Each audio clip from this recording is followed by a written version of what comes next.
kagalakan at tutugin ang gitara at ang kaaya-ayang lira. Ipan ninyo ang trumpeta, kaya Panginooy dinggin, ang landas niya'y tahakin, habang buhay ay purihin, kagandahang loob niya sa atin. Rin ang Panginoon, umawit ng kagalakan, at tutugin ang gitara at ang kahaya-hayang lira. Paninyo ang trumpeta, ipan ng trumpeta.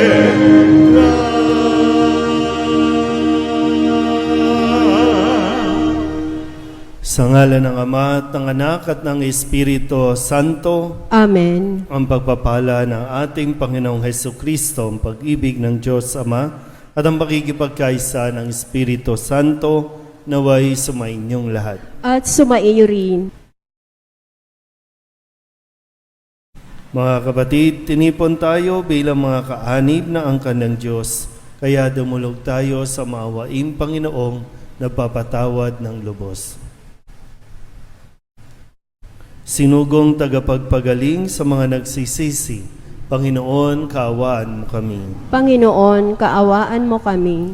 Dumating na tagapaganyayang mga makasalanay magsisi, Kristo, kaawaan mo kami. Kristo, kaawaan mo kami. Nakaluklok ka sa kanan ng Diyos Ama para ipamagitan kami. Panginoon, kaawaan mo kami. Panginoon, kaawaan mo kami. Kaawaan tayo ng makapangyarihang Diyos, patawarin tayo sa ating mga kasalanan at patnubayan tayo sa buhay na walang hanggan. Amen. Manalangin tayo.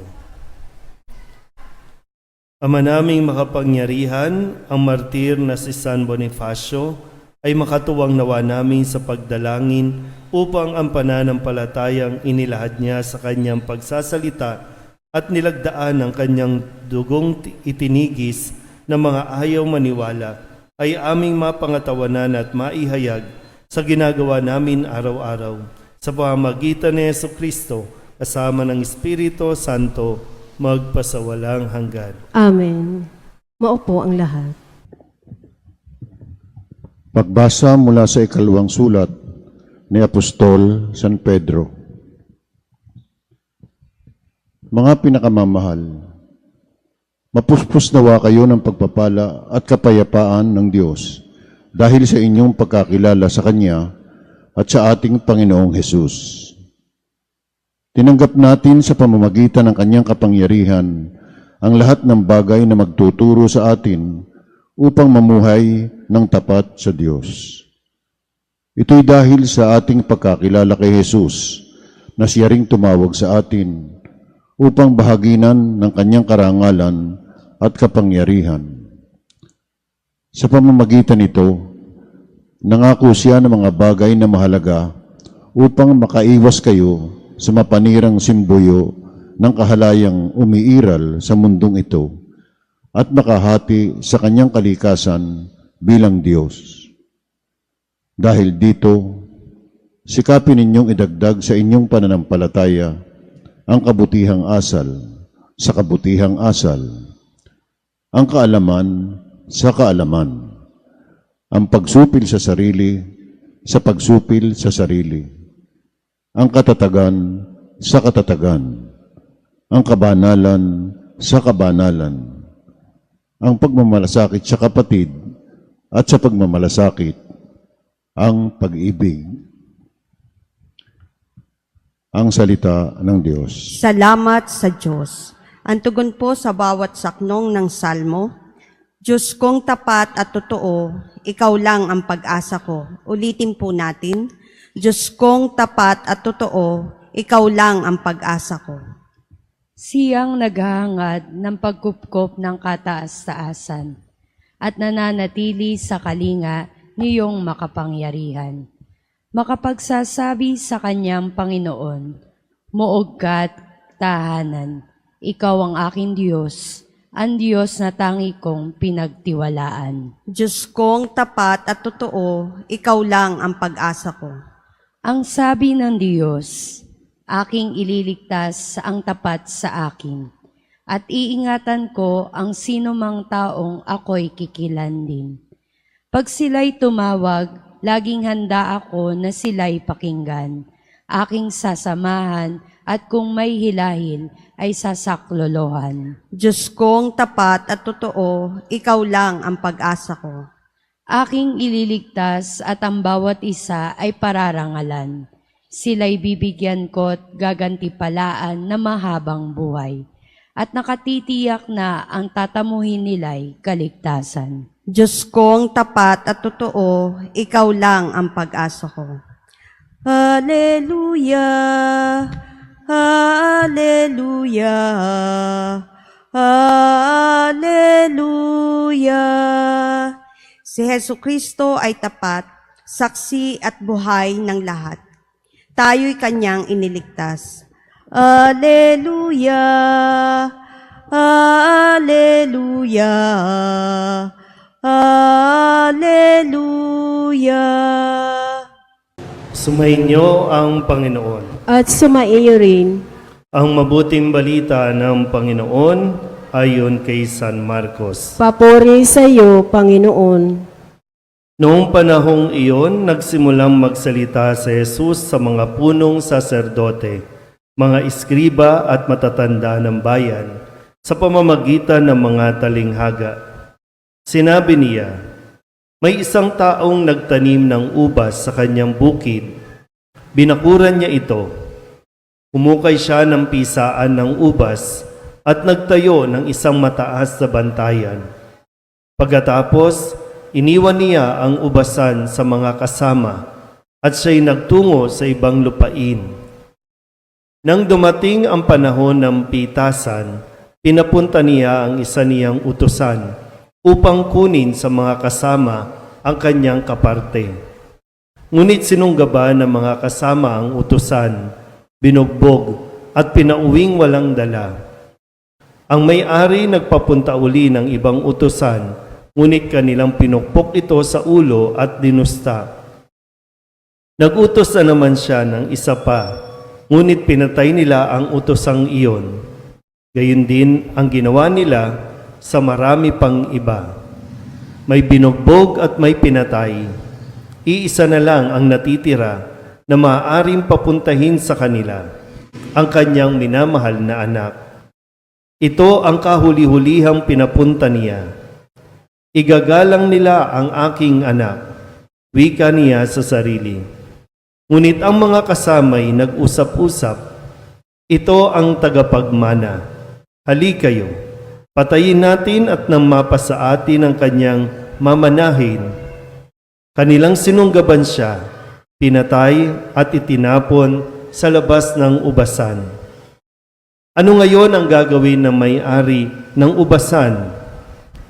Paroroon siya at papatayin ang mga kasamang iyon at ang ubasay ibibigay sa iba.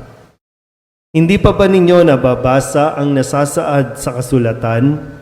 Ang batong itinakwil ng mga tagapagtayo ng bahay ang siyang naging batong panulukan.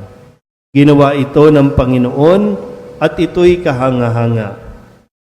Tinangka ng mga pinuno ng mga Hudyo na dakpin si Jesus sapagkat nahalata nilang sila ang pinatatamaan sa talinghagang iyon. Ngunit takot naman sila sa mga tao, kaya't hindi nila siya inano at sila'y umalis. Ang mabuting balita ng Panginoon. Pinupuri ka namin, Panginoong Hesukristo. Maupo po ang lahat. Isang magandang gabi po sa inyong lahat. Ngayon po ay Lunes sa ika-9 na linggo ng karaniwang panahon at atin pong ginugunita ang kapisahan ng isang santo, si San Bonifacio, na isang obispo at martir. Kaya ang stola na suot ko ay pula dahil siya ay naging martir. Nag-alay ng buhay dahil sa pananampalataya sa atin pong Panginoong Jesus. Ngayon, sa gabing ito, nawa ang isa sa dahilan kung bakit tayo naririto ay dahil gusto natin magpasalamat sa kabutihang loob ng Diyos. Kaya nga sa Ingles, ang tawag dito, Thanksgiving. No, Eucharistic celebration, Thanksgiving, pasasalamat o misang pasasalamat dahil maraming ibinigay ang Diyos sa atin. Hindi man natin ito deserve, hindi man tayo karapat-dapat, pero tayo po ay pinagkalooban ng biyaya ng Diyos. Sa kwento natin sa ating Ebanghelyo, sa paggamit po ng talinghaga upang maipaliwanag sa mga saserdote, mga eskriba at matatanda ng bayan kung ano ang ipinagkatiwala sa kanila ng Diyos. Yung responsibilidad na ibinigay sa kanila ay hinahanapan ng magiging bunga. Kaya sa talinghaga na ginamit ni Kristo, talinghaga ng ubasan, may ibasan, mayroong may-ari. Ang ubasang ito may ipinagkatiwala o may mga taong pinili para alagaan, para mas tingnan. Kung tutuusin kasi may ubasan na. May ubasan na. Handa na yan. Ang hinihiling na lang, ang nihintay na lang ay yung araw ng pitasan, yung harvesting time. So, ibig sabihin, mayroon na doon, ready na. Wala nang kapagod-pagod ito mga katiwalang ito. Pero sa kanila pong kasakiman, sa kanila pong kagahaman, yung may-ari ng ubasan ay kukunin lang, hindi lahat, kundi makikihati lang. Sabi po dito, parte lang ang gusto niyang kunin. Hindi naman binabawi lahat. Malinaw ba? Malinaw o tulala na naman kayo? Malinaw, ha? So, parte lang daw po yung kukunin. Pero kahit yung parte, ay ayaw na nilang ibigay. So, anong tawag natin nun sa taong yun na ipinagkatiwala lang sa iyo yan? Hindi iyo yan, pero inaangkin mo na iyo na.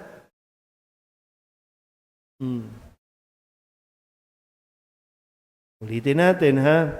Itong bukid, may nagtanim ng ubas sa kanyang bukid, binakuran niya na ito, humukay na siya ng mga pisaan ng ubas, nagtayo na ng isang mataas na bantayan, saka ipinagkatiwala. Ulitin natin, ha? Kaya lang, yung ugali ng mga pinagkatiwalaan nakalimot. Naging sakim nga, naging mapag-angkin. Hindi kanila yon, pero inari na nilang kanila. Kaya lahat ng ipinadadala para kumuha lang ng porsyento, ng share lang, kanilang binubugbog, pinapatay.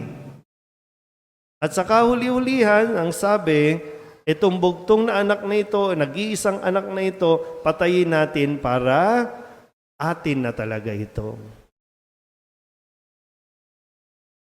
Itong kwentong ito, magpasa hanggang ngayon, nangyayari pa rin. Kapag feeling mo, iyo yan. Feeling mo, karapatan mo, nasa iyo yan.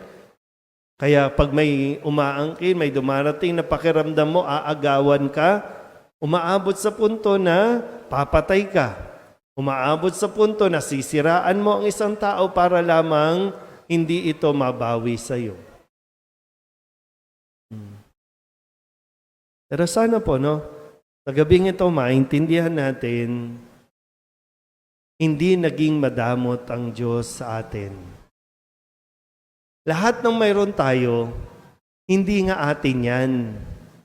Ipinagkatiwala lang sa iyo, hindi sa iyo yan. Kaya lang, sige, anong ugali natin? Nakukuha ba natin na magkusa na magbigay ng parte natin ng pasasalamat sa kabutihan ng Diyos sa atin? Nagagawa ba natin? Naiisip pa ba natin na magbigay ng pasasalamat sa kabutihang loob ng Diyos sa atin?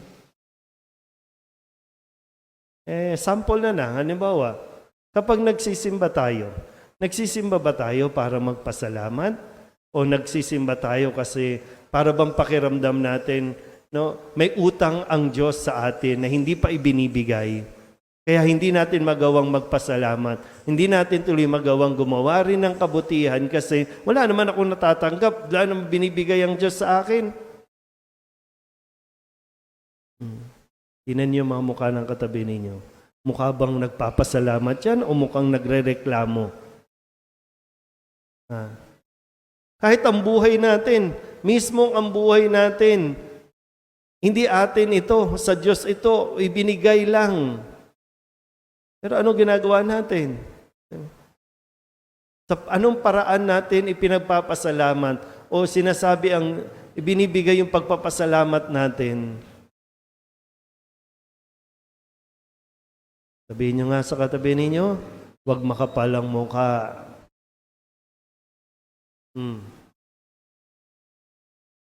Diba? Ganyan ang pwede natin masabi sa mga tauhan sa kwento sa Ebanghelyo, pero pwedeng ganun din sa atin. Hindi naging madamot ang Diyos sa atin, pero tayo ang damot-damot natin. Kaya yung, alam niyo, yung pagtulong sa kapwa, yan ang isang paraan din ng pagpapasalamat sa Diyos. Kasi malinaw sa iyo, pinagkatiwala lang sa iyo yan eh. Kaya di ba sa aklat ni Tobit, sa unang pagbasa, dahil naramdaman niya, no, sabi niya, naging mabuti ang Diyos sa akin kahit ako ay naging alipin o nabilanggo. Pero ngayon, no, nagpapasalamat siya sa pamamagitan ng pagtulong doon sa mga taong pinatay. Nakulong na siya, sabi dito, nakulong na siya dahil sa kanyang pagtulong doon sa kanyang kapwa. Ngayon, sabi, uulitin na naman niya, gumawa na naman. Pero kasi nga, dahil bunga yon ng kanyang pagpapasalamat sa Diyos. Kaya binigyan niya ng marangal na libing yung mga taong pinatay.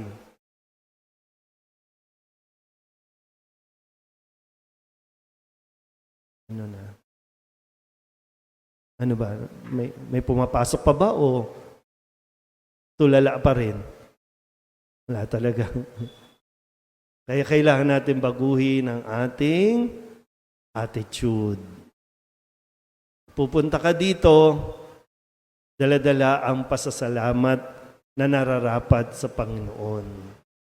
Hindi ka pupunta dito dahil magrereklamo ka na naman. Kasi marami ka nang natanggap na hindi mo ipinagpasalamat. Tapos ngayon, pupunta ka para magreklamo doon sa mga inihingi mo. Isang biyaya din yan, no? Na dapat nating hilingin at hingin sa Diyos sa misang ito. Amen?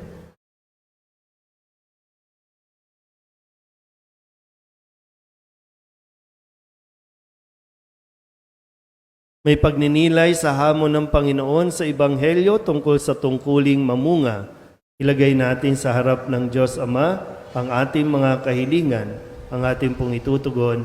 Panginoon, dinggin mo ang aming panalangin. Panginoon, dinggin mo ang aming panalangin.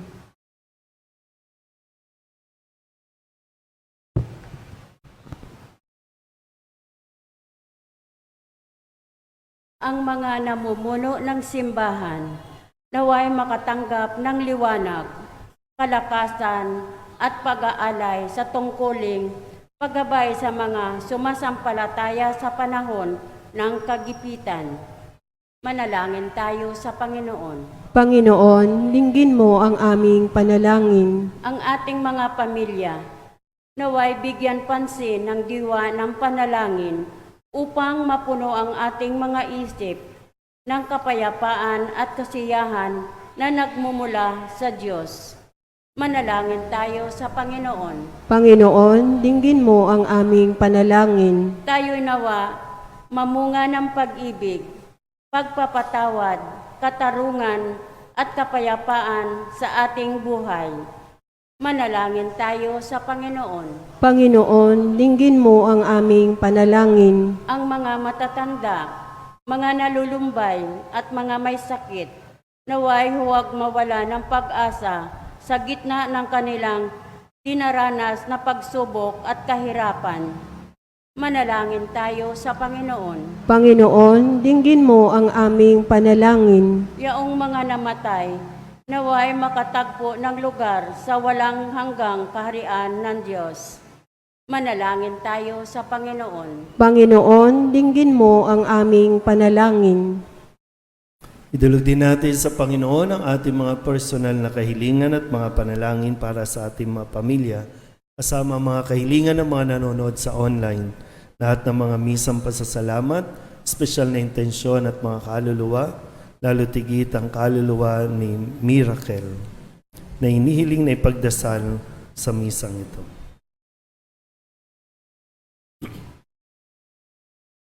Ang lahat ng ito ay inihiling namin sa ngalan ni Kristong aming Panginoon. Amen. Maupo po ang lahat.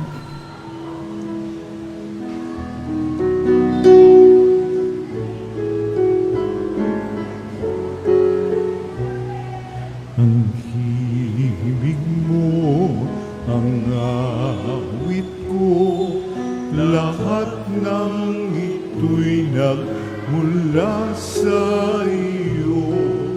Muli ihahandog sa iyo, buong puso kong inaalay sa iyo. O Panginoon, lahat kay biyayang aming inampun, aming buhay at kakayahan. Ito'y para lamang sa iyo,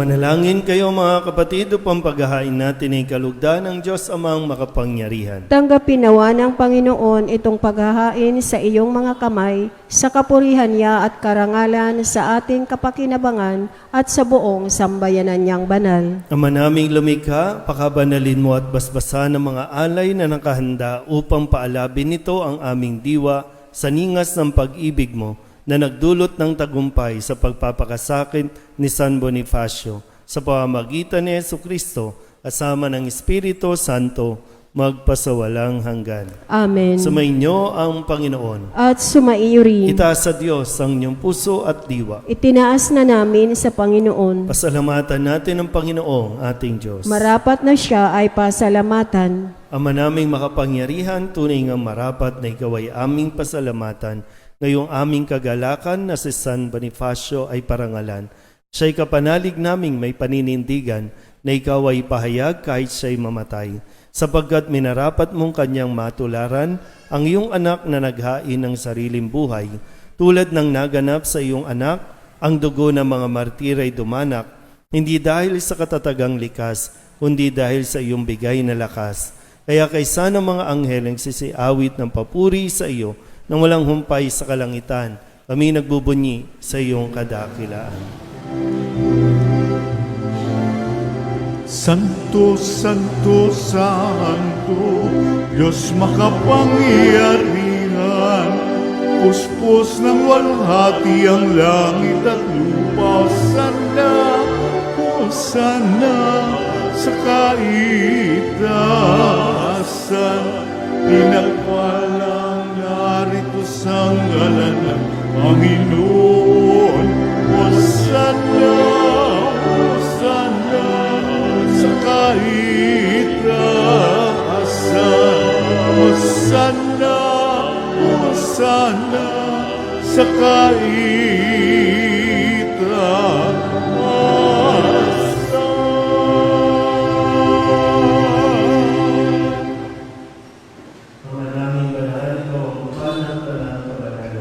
Kaya sa pamamagitan ng iyong Espiritu, gawin mo banal ang kaloob nito upang para sa aming maging katawan at dugo ng aming Panginoong Jesucristo.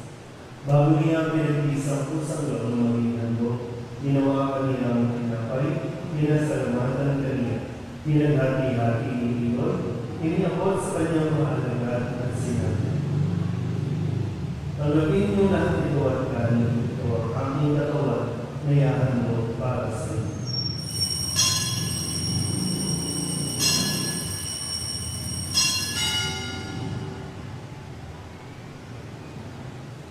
Hindi naman matapos ang hapunan, ginawa kaniyang alis, hindi kaniya pinasalamatan.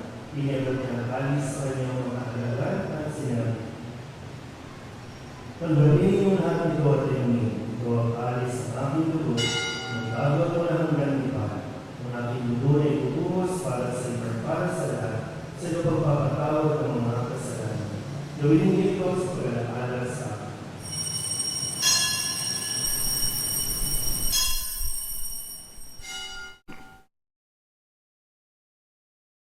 Ipagbunyi natin ang misteryo ng pananampalataya. Si Kristo'y namatay, si Kristo'y nabuhay, si Kristo'y babalik sa wakas ng panahon. Ama, ginagawa namin ngayon ang pag-alaala sa pagkamatay at muling pagkabuhay ng iyong anak, kaya tiniaalay namin sa iyo ang tinapay na nagbibigay buhay at ang kalis na nagkakaloob ng kaligtasan. Kami napapasalamat dahil kami iyong minarapat na tumayo sa harap mo para maglingkod sa iyo. Isinasamo namin kami magsasalo-salo sa katawan at dugo ni Kristo ay mabuklod sa pagkakaisa sa pamamagitan ng Espiritu Santo. Ama, lingapin mo ang iyong simbahang laganap sa buong daigdig. Puspusin mo kami sa pag-ibig kay San Francisco na aming Papa at ni Jose na aming Obispo at ng Tanang Kaparian. Alalahanin mo rin ang mga kapatid naming nahimlay na may pag-asang sila'y muling mabubuhay, gayon din ang lahat ng mga pumanaw. Hawaan mo sila at patuloyin sa iyong kaliwanagan.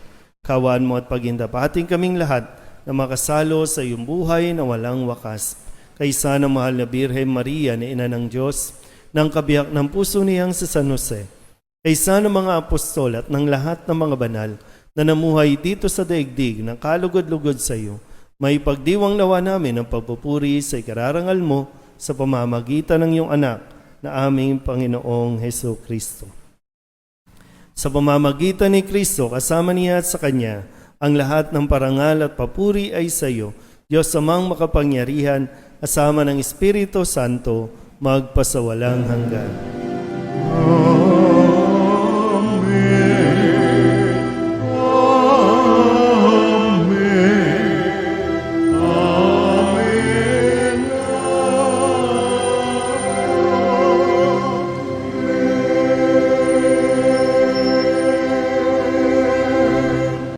Sa tagubili naman nakagagaling na utos at turo ni Jesus sa Panginoon natin at Diyos, ipahayag natin ang lakas loob. Ama namin, sumasalangit ka, sambahin ang ngalan mo, mapasa amin ang kaharian mo, sundin ang loob mo, dito sa lupa para lang sa langit. Bigyan mo kami ngayon ng aming kakanin sa araw-araw, at patawarin mo kami sa aming mga sala, para ng pagpapatawad namin sa nagkakasala sa amin. At huwag mo kaming ipahintulot sa tukso at diadya mo kami sa lahat ng masama. Inihiling namin kami iadya sa lahat ng masama, pagkalooban ng kapayapaan araw-araw, iligtas sa kasalanan at ilayo sa lahat ng kapahamakan, samantala ang aming pinananabikan ang dakilang araw ng pagpapahayag ng tagapagligtas naming si Jesucristo. Sapagkat iyo ang kaharian at ang kapangyarihan at ang kapurihan magpakailanman. Amen. Panginoong Jesucristo, sinabi mo sa iyong mga apostol, kapayapaan ang iniiwan ko sa inyo, ang aking kapayapaan ang binibigay ko sa inyo. Tunghayan mo ang aming pananampalataya at huwag ang aming mga pagkakasala. Pagkalooban mo kami ng kapayapaan at pagkakaisa ayon sa iyong kalooban, kasama ng Espiritu Santo, magpasawalang hanggan. Amen. Ang kapayapaan ng Panginoon ay laging sumainyo. At sumaiyo rin. Magbigayan po tayo ng kapayapaan sa isa't isa.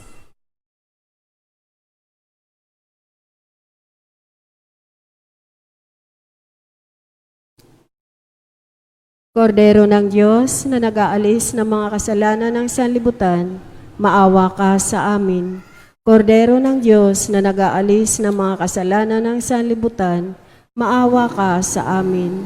Kordero ng Diyos na nag-aalis ng mga kasalanan ng sanlibutan, ipagkaloob mo sa amin ang kapayapaan. Lumuhod po ang lahat. Ito ang kordero ng Diyos. Ito ang nag-aalis ng kasalanan ng sanlibutan. Mapalad ang mga inaanyayahan sa kanyang piging. Panginoon, hindi ako karapat-dapat na magpatuloy sa iyo, ngunit sa isang salita mo lamang ay gagaling na ako. Katawan ni Kristo, Amen.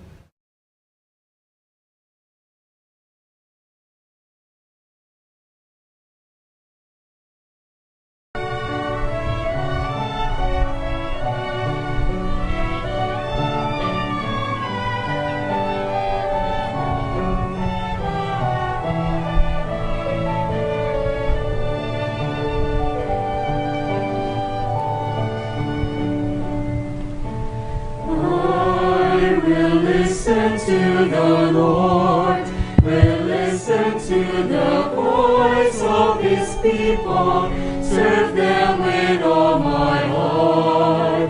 I will listen to His words and call upon the Lord for His people to live in faith and truth and in love.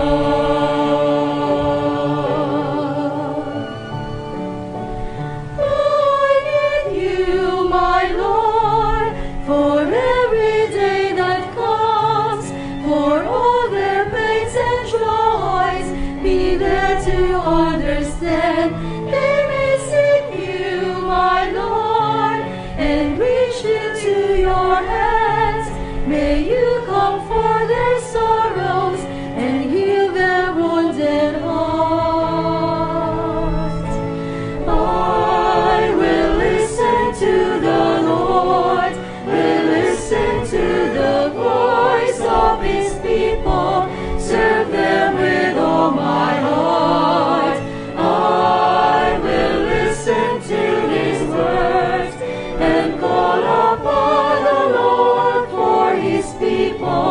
To live in faith and truth and in love.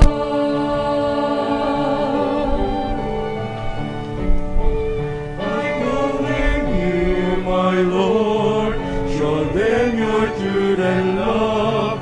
When darkness overs them, your light shines from above. I will be there, my Lord, to lead at your command. Together at one table, feed them the bread of love. I will listen to the Lord, will listen to the voice of His people, serve them with all my heart. I will listen to His words and call upon the Lord for His people to live in faith and truth.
faith and truth. Hail,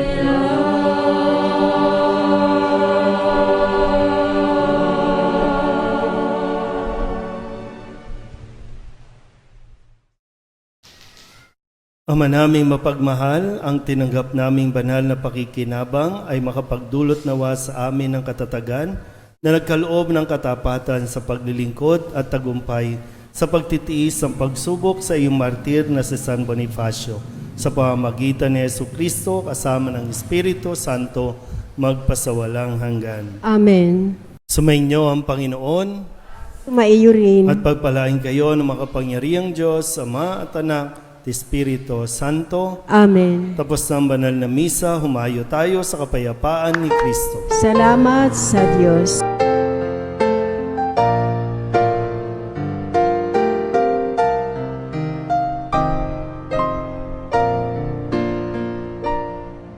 Nuestro Padre Jesús Nazareno, sinasamba ka namin, pinipintuho ka namin, aral mo ang aming buhay at kaligtasan. Nuestro Padre Jesús Nazareno, iligtas mo kami sa kamatayan, ang krus mong pinamatayan ay sagisag ng aming kaligtasan. Nuestro Padre Jesus Nazareno, dinarangal ka namin.